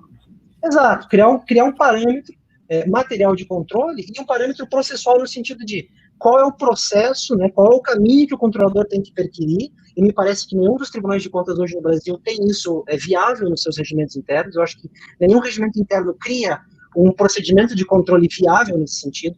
Qual é o caminho que os órgãos de controle têm que perseguir para que o controle sobre aquele ato regulatório, ou aquela análise de impacto regulatório, ou aquela política pública, tribunais de contas têm cada vez mais avaliado política pública, qual é o itinerário que o órgão de controle tem que perseguir para controlar aquilo. Então, me parece que se a gente for utilizar essa noção de cão-guia, já é uma noção que escapa dessa atuação sancionatória, né, que escapa dessa tradição de impor sanções como prima ratio ao invés de como última ratio. E se a gente partir disso, do Tribunal de Contas, até mesmo do Poder Judiciário como cão-guia, né? Eu acho que o Poder Judiciário pode aproveitar e beber dessa mesma fonte em alguns casos, nos casos mais complexos. A gente consegue colocar na LLE uma dentadura, mas não uma dentadura afiada que sirva para tirar nacos de carne do gestor público, e sim uma dentadura que realmente venha com o sentido de trazer mais lógica, porque, como eu disse, a LLE tem me parece que ela tem uma boa intenção, né? Ela realmente impacta de maneira positiva, ela traz algumas reflexões, como o José Vicente disse, que são positivas, mas o órgão de controle tem que corrigir essa mordida cruzada, tem que fazer a LLE morder direito, tem que fazer com que realmente essa intenção de liberdade, de privilegiar que o particular não seja surpreendido, ela realmente aconteça, porque de nada adianta a gente dispensar ato público de liberação no começo, autorização tácita, dispensa para tirar de baixo risco, se daqui 2 semanas vem o fiscal, fiscaliza e me sanciona com a mesmíssima lógica de 50 anos atrás. Estou falando de 50, mas é muito mais do que isso, porque a noção de polícia do Estado liberal é muito mais do que 50 anos, mas enfim, é uma tradição que a gente vai ter que lutar para superar. Não sei se respondi a tua pergunta, acho que mais criei dúvidas do que certezas, como sempre, mas eu acho que é por aí.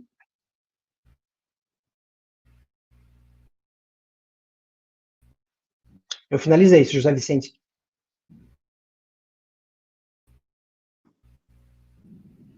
Bom, vou falar um pouco, então. Travou aqui para mim, não sei. Travou o vídeo, André. Sai, voltou. Eu travei. Eu travei, não sei se vocês travaram Na também. verdade, Só eu está caí. um pouco lento, não chega a travar, pelo menos aqui no meu visual. Mas obrigado, Fernando. Eu acho que o Zé então vai falar agora nessa mesma questão aí, do papel do Tribunal de Contas na garantia da Lei da Liberdade Econômica. Tá bom. Eu agradeço aí os comentários do Dr. Fernando, foi realmente uma palestra dialogal, né?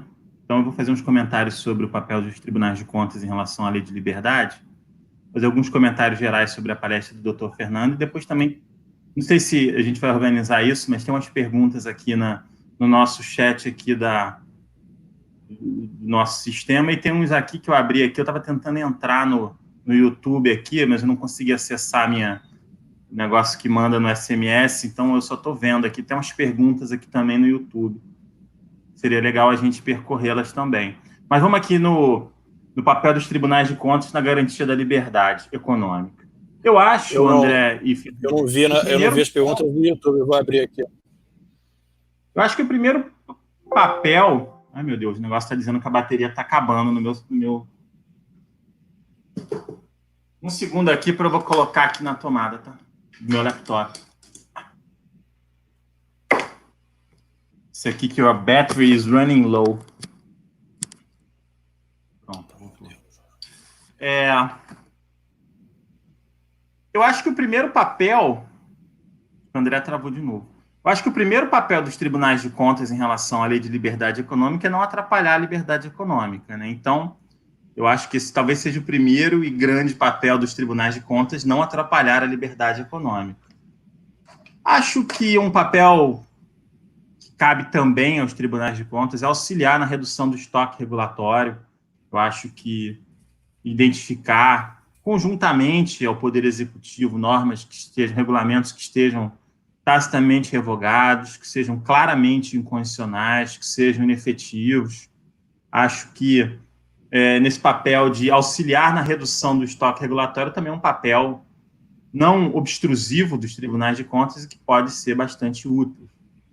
Acho que o Tribunal de Contas também pode se fazer bastante útil dentro de uma lógica construtiva do cão-guia, né?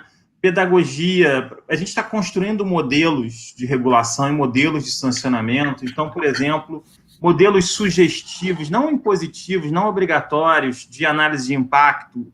Claro, essa é uma competência do executivo. No entanto, sugestões metodológicas, ajustes em relação à técnica, à qualidade dos dados que estão sendo utilizados. Veja que os tribunais de contas, como eles são órgãos autônomos, eles têm uma qualidade na sua administração, na sua gestão do seu corpo pessoal, que é invulgar e que frequentemente acaba se destacando comparativamente ao executivo. Então, é possível que a qualidade dos bancos de dados que estejam à disposição dos tribunais de contas em relação a efeitos de regulamento, efeitos de normas, seja, até porque também muitas vezes a reclamação chega para o Tribunal de Contas, então eles podem auxiliar construtivamente a administração, por exemplo, realizando análise de impacto. Eu ressalto que a competência é do Executivo. O Tribunal de Contas não pode, não deve se substituir à administração pública na realização da análise de impacto, mas pode sugerir, propor, informar, estabelecer, entabular um diálogo. Eu acho que são três pontos em que o Tribunal de Contas pode auxiliar numa compreensão normativa mais interessante da Lei de Liberdade Econômica. Não atrapalhar, ajudar na avaliação, na redução do estoque regulatório. Isso é muito difícil, porque tem muita norma, muito regulamento, as pessoas não veem isso, esqueceram, às vezes não têm acesso no próprio banco de dados do município, do estado, da secretaria, você sequer acha a norma, mas ela está supostamente em vigor, porque em algum momento alguém publicou aquilo num diário oficial, que, aliás, você também não consegue achar, e acho que os tribunais de contas podem ajudar nisso, né? E também sugerindo e sendo um partícipe, né, numa visão mais conglobante da construção de uma análise de impacto regulatório aí tanto retrospectiva quanto prospectiva. Acho que são 3 papéis bastante úteis para os tribunais de contas. Agora, em relação a... Então, agora, só comentários gerais em relação à palestra do Fernando, André. Eu acho que realmente a Lei de Liberdade Econômica, a LLE, tem uma diferença de timbre, né, entre um carioca e um paulistano.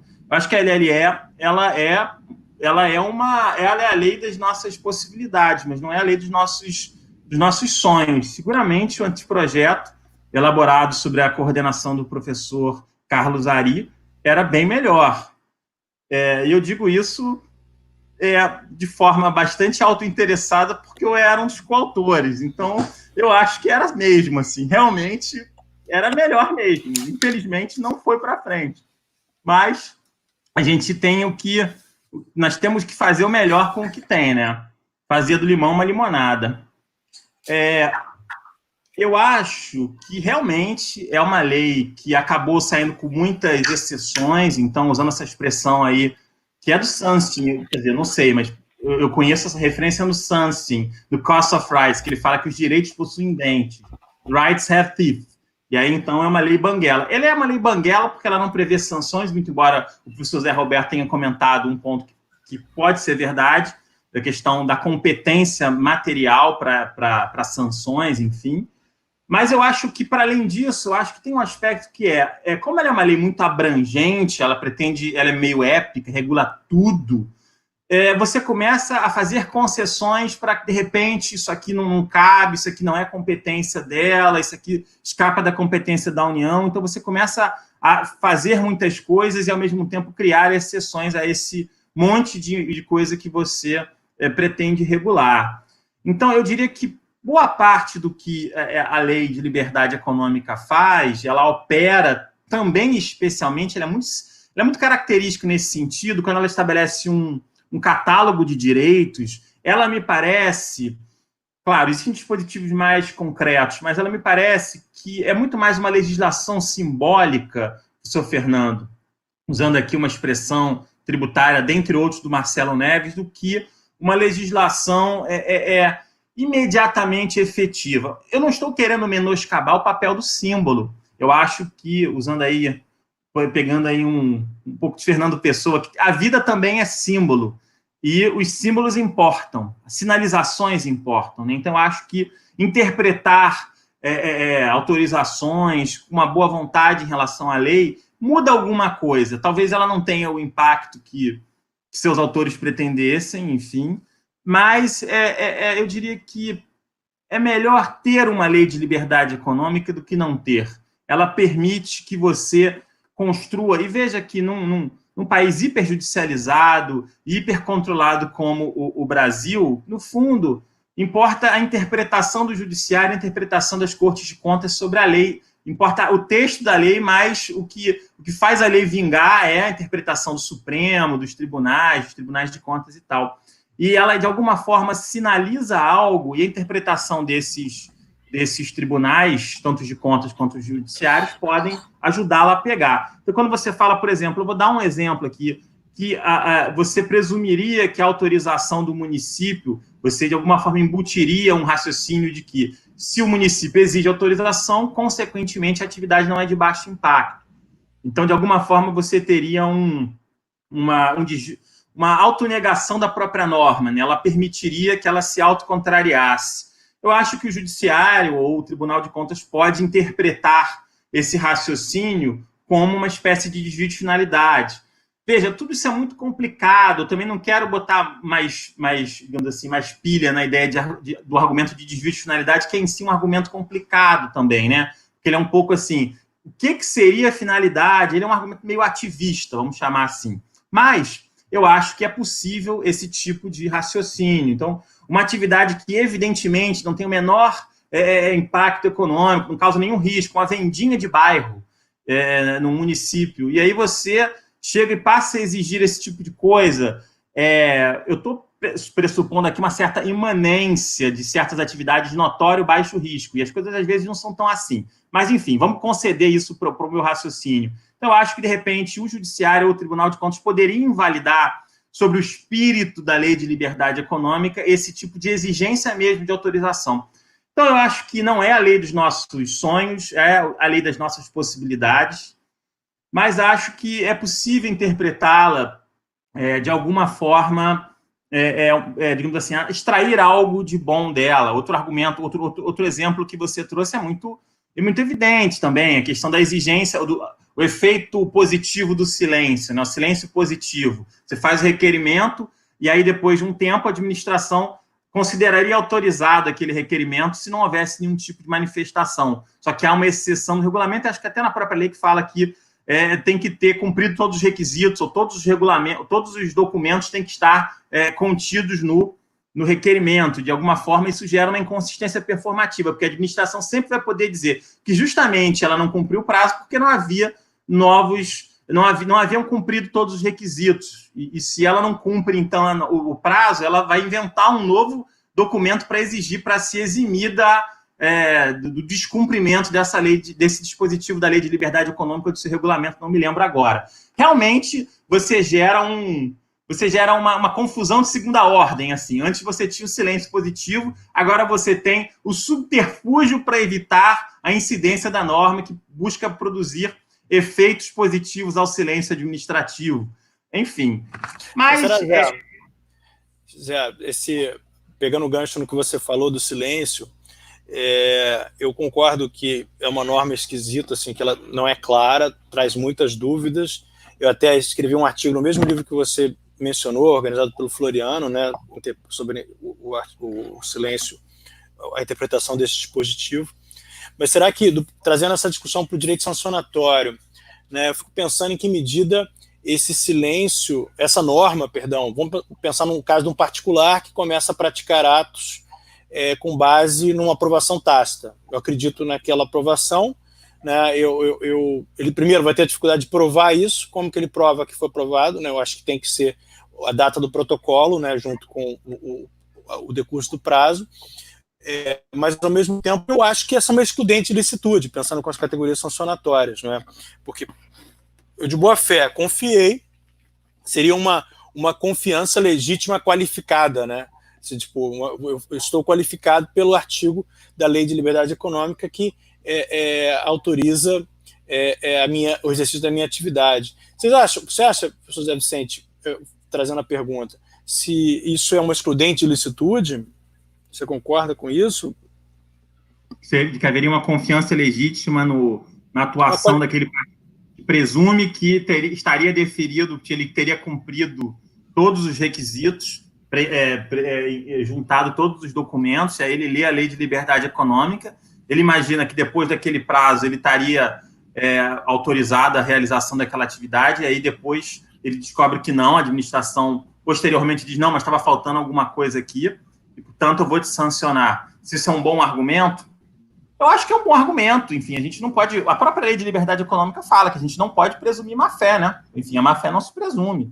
Enfim, então, se de fato ele estava de boa-fé, ele dá sinais exteriores, não apenas uma autoconvicção de boa-fé, mas dá sinais exteriores de boa-fé, ele notifica a administração, ele fala, olha, estou aqui fazendo a questão de alguma forma pública, ele começa a atuar e a administração tem... consistentemente como identificar o início daquela atuação, eu acho que ele sinaliza a boa-fé e acho que seria uma excludente. É uma tese bastante plausível, pelo menos. Uma confiança legítima no tácito. O professor Zé Roberto está aqui falando. Eu acho que é um raciocínio sofisticado e interessante, assim, mas eu acho que não é uma mera autoconvicção de boa-fé. Eu acho que o particular também tem que sinalizar, de alguma forma, também... Quer dizer, por outro lado, a gente não presume a má-fé, né? Mas eu, como advogado desse particular, eu recomendaria a esse particular que ele sinalizasse a boa-fé, de alguma forma. E mostrasse, né? Eu acho que a norma do silêncio é um dos grandes problemas da prova do consentimento tácito, é um problema dos mais complexos, né? Alguns ordenamentos jurídicos prevêem... Já te dou a palavra, Fernando, desculpe. Alguns ordenamentos jurídicos prevêem que você tem que depois pedir à administração para ela dizer que aprovou tacitamente, que é uma contradição, não faz o menor sentido. E alguns não fazem o menor sentido. Eu não acho que essa não pode ser a solução. Né? Para minha opinião, a solução tem que ser: eu começo a fazer e aviso, né? Alguma coisa assim. Eu acho que o regulamento poderia ter aprofundado isso. É uma pena que não o fez. Fala, Fernando. Eu estava até aqui caçando na norma, porque eu tenho a impressão, e depois eu confirmo, que ou a lei ou o decreto que regulamentam a LLI tratam que, passado o prazo, né, da autorização tácita, o particular teria que pedir uma certidão para a administração pública. E aí sim, de novo, se for esse mesmo regime, é um tiro no pé, né? Ele desconstrói todo o raciocínio e toda a lógica da LLI. Pois é. Exatamente. Você não tem a certidão para a atividade, mas você tem que pegar a certidão em relação ao serviço. Para exercer, exatamente. Contrassenso sem sentido, né? Se realmente, eu tenho a impressão de que o decreto exige que, passado o prazo da autorização tácita, você tem que pedir a certidão. Eu fico imaginando a administração pública que não apreciou o pedido original, se vai realmente emitir essa certidão. É realmente uma fé, né? Mas veja, o artigo 10, parágrafo 2º do decreto, fala que a liberação, de forma tácita, não afasta a sujeição à realização de adequações identificadas pelo poder público em fiscalizações posteriores. Oi? Isso estava, eu acho, isso estava no anteprojeto da... Você pode fiscalizar, mas não pode punir, na minha opinião. Só se houver má fé comprovada. Tem coisa que também não dá, né? A questão ambiental, uma questão evidente, assim, uma questão cujo impacto é muito grande. Eu acho que as pessoas... Atos negociais, eu acho que atos negociais também, enfim... Você presumir uma aceitação de uma parte em relação a um ato em que você pressupõe que a outra parte tenha que vir a participar conjuntamente. Aí também é difícil, né? Você sair presumindo, né? Porque também isso tem um uso manipulativo também, né? Quer dizer, você bota um papelzinho ali, a administração está especialmente, sei lá, soberbada por conta da pandemia, 1 milhão de coisas, você entra com um requerimento no Detran, vou usar um exemplo aí, com base na minha experiência anterior, do seu carro todo modificado, você compra um carro e transforma numa bicicleta, numa moto, aí você entra com um requerimento ali, aí a administração não fala nada, diz, não, agora então pode, então eu vou começar a andar por aí. E aí bate, tem um acidente, não, estava tacitamente autorizado. Então eu acho que a gente tem que extrair esse é um dos dispositivos mais difíceis, assim, bem concretamente, para esse aspecto exegético e tal. Esse efeito do silêncio positivo, o professor André Sadi é membro do IDASAN, tem artigos, atualizou seu livro, mas o André Cirino tem um artigo também. É um dos dispositivos mais difíceis, junto com o do abuso regulatório, que eu também acho bastante interessante, até porque ele é bem abrangente. É um dos dispositivos mais difíceis e que, em tese, é um dos mais imediatos, né? Quer dizer, faz o requerimento, passa o tempo, então autorizou. Mas será que é assim? Quais condições? Certifica, não certifica? E a boa-fé? Está presumindo má fé? É dificílimo isso. Como é que isso se aplica em relação à sanção?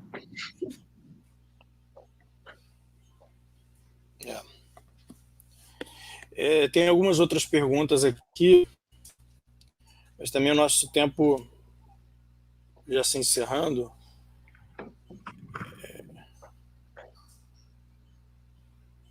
O professor José Roberto Pimenta fez uma indagação interessante. Em termos de incentivar a maior prevenção, a Lei de Liberdade Econômica impõe modelos sancionadores que tornam obrigatórios sistemas de controle interno, de compliance às pessoas jurídicas, né? Eu acho que é mais um papel da Lei Anticorrupção, né, que criou essa ideia de compliance, não da Lei de Liberdade Econômica. Eu acho que a indagação que o Zé mencionou, né, do professor José Roberto Pimenta, em todas as normas da Lei de Liberdade Econômica, sendo normas gerais de direito econômico e, portanto, não entra no campo da direito administrativo sancionador. Eu acho que essa é uma hipótese correta. Eu acho que é plausível, né, na verdade, né, de ter sido feita essa estratégia de não adentrar o tema por conta desse foco no direito econômico, né? Mas, enfim, eu gostei muito da conversa, né? Assim, eu acho que os tribunais de contas podem ter esse papel dialogal, né, professor Zé Vicente, assim, principalmente quando a gente está lidando com administrações públicas muito incipientes, né, como acontece pelo Brasil afora, né, enfim, eu lembro sempre de um estudo da FGV que constatou que era um percentual brutal, eu sou muito ruim de lembrar números e dados, mas era um percentual, algo como 70% dos municípios brasileiros não tem um engenheiro no seu quadro de servidores. Então, como é que você vai esperar que o sujeito faça um projeto básico um projeto básico e você vai esperar que ele faça uma análise de impacto regulatório, né? É impossível você cogitar disso, né? Então, talvez os tribunais de contas pudessem, sim, ter esse papel, né? A minha preocupação é que em que medida que recomendações de um órgão de controle são recomendações de verdade, não é? Quando o sujeito recomenda que o sujeito tem um porrete na mão e te recomenda fazer alguma coisa, é algo a se pensar, né? Nós, como jamais orientaríamos os nossos clientes a fazer de forma diferente daquilo que o sujeito está recomendando. É melhor fazer o que eles estão recomendando aí. Né? Recomendação do Ministério Público, Tribunal de Contas, enfim, tem esse efeito típico de sanção. Mas, enfim, eu não sei se o professor Fernando acho que queria falar alguma coisa. Eu não... Não, eu ia comentar, não sei se é tempestivo, eu ia comentar sobre a pergunta de José Roberto sobre normas gerais, né? Ele perguntou aqui se todas as normas da LLE seriam normas gerais de direito econômico, algumas não, a lei expressamente trata que não, né? A questão da autorização tácita, por exemplo, não é, mas o que talvez mais uma provocação, mais uma dúvida que tenho, né? A gente sabe que o conceito de norma geral também baixa no Brasil, né? A partir da pandemia, aí a gente vê que esse conceito de norma geral também baixa. E a interpretação que se faz da distribuição de competências constitucionais nesse tema de normas gerais vale a norma que cria mais restrições em prol da saúde pública. Aí eu jogaria mais uma pergunta para a gente pensar para frente. Será que a LLE pode ser interpretada nesse contexto de norma geral, norma não geral?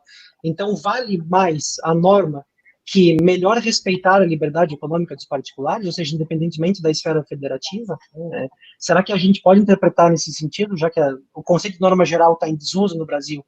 Será que a gente pode partir para vale mais a norma que menos traga restrições à liberdade? Enfim, são acho que temas que nos provocam a pensar um pouco mais, mais do que certezas, eu só tenho dúvidas a respeito da LLE. Eu não acho que, quanto à pandemia, né, o professor Gustavo Benemboim, ele falou assim, aquela frase que os americanos falam muito, né, bad cases make bad law.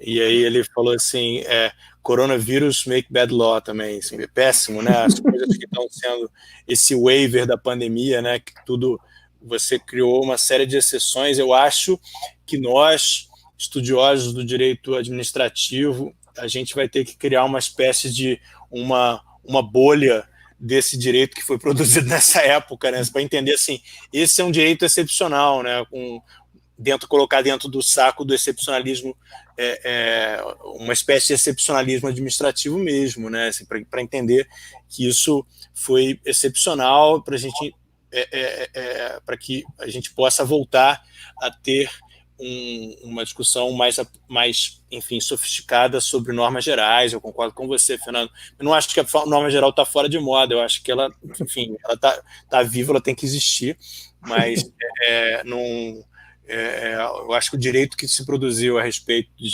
da pandemia é um direito excepcional. Assim, excepcional no sentido técnico mesmo, tá? Assim, como que isso surge, se isso é jurídico, se não é, não estou adentrando essa seara.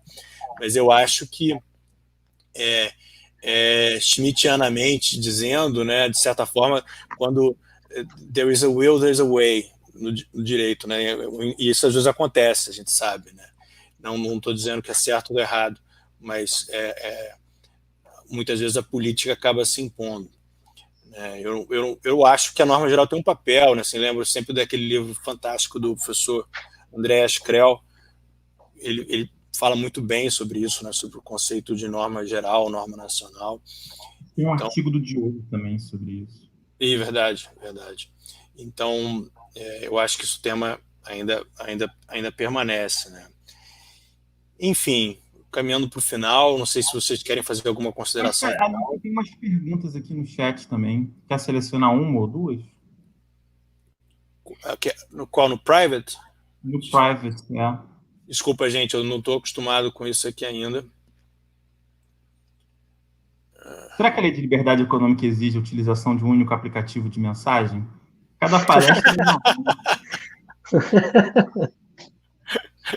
vai criar um negócio aqui. Não é? Bom, mas eu acho que já tem. Ali se fala da relativização da presunção de legitimidade, né? A lógica da liberdade econômica, tal como positivada na lei e no decreto de desburocratização enfraquece ainda mais o mantra da presunção de legitimidade dos atos administrativos em matéria sancionatória? Eu acho que sim, depende. Eu não sei exatamente onde ela quer chegar, mas em princípio... É que há um aparente duelo, né, entre presunção de legitimidade e veracidade, atributos clássicos, e noções como essa que o José Vicente trouxe, né, de presunção de boa-fé do particular, né? Então, me parece que há realmente um conflito, uma tensão entre a presunção de boa-fé da LLE. Eu confesso que a ideia mesmo, né, de presunção de legitimidade é algo que tem que ser bem relativizado, né, porque às vezes ela pode gerar presunções contrárias, ignorar evidências, enfim, quem alega tem que provar, né? Você não pode presumir algo contrário à verdade dos fatos, ou alegar, ou assumir verdades em branco, enfim. A própria ideia de presunção de legitimidade, em seu sentido mais puro e duro, é algo que me parece, às vezes, até contrária à ideia de Estado de Direito, né? De dever de já vem sendo contestada, né? Como que você vai discutir? E olha que interessante, né? E a gente relativiza a presunção de legitimidade, mas eu duvido que os controladores queiram relativizar a presunção de legitimidade da aprovação tácita, né? Aí vai dizer, aí vai ficar no colo do particular, não vou presumir a sua legitimidade. Deveria valer para os dois, né? Se for para valer, vale para os dois, né? Seria interessante essa discussão também, né? Que medida essa presunção valeria, né? Enfim, ela é um dos dispositivos mais difíceis mesmo, né? Assim, o Zé Vicente comentou que o trabalho do professor André Sadia, uma pesquisa excelente, o livro dele sobre silêncio administrativo, né? Muito anterior à lei, e eu acho que, enfim, do ponto de vista sancionatório, vai gerar muita discussão, né? Por conta das expectativas que são geradas no particular, que eventualmente inicie suas atividades econômicas diante do silêncio. Mas, enfim, a Alice me falou que a gente tinha 1h30, a gente já está com 1h46, então queria agradecer mais uma vez ao IDASAN, na figura do seu presidente, professor Zé Roberto Pimenta, do seu vice-presidente Francisco Zardo, na pessoa da Alice Voronoff, minha amiga querida, que tem um livro excepcional de Direito Administrativo Sancionador, além de outras coisas muito brilhantes que ela escreveu. Agradeço ao Tribunal de Contas do município de São Paulo, que cedeu esse espaço e uma parceria de incentivo ao debate, e a pesquisa científica trouxe essa possibilidade para que a gente discuta a questão tão interessante da relação entre liberdade econômica e direito sancionatório. Muito obrigado ao Tribunal de Contas, e quem agradeço na pessoa do Silvio Nunes, professor Silvio Nunes, que rapidamente falou no início. Agradeço também, obviamente, ao professor Zé Vicente, meu amigo querido, e ao professor Fernando Menegá, que acabo de conhecer pessoalmente no mundo virtual, e em breve vamos estar juntos novamente, no professor Fernando, num outro evento. E, enfim, agradeço a toda a nossa audiência, espero que tenha sido útil, proveitoso para vocês, como foi para mim. E, enfim, acho que é isso. Muito obrigado.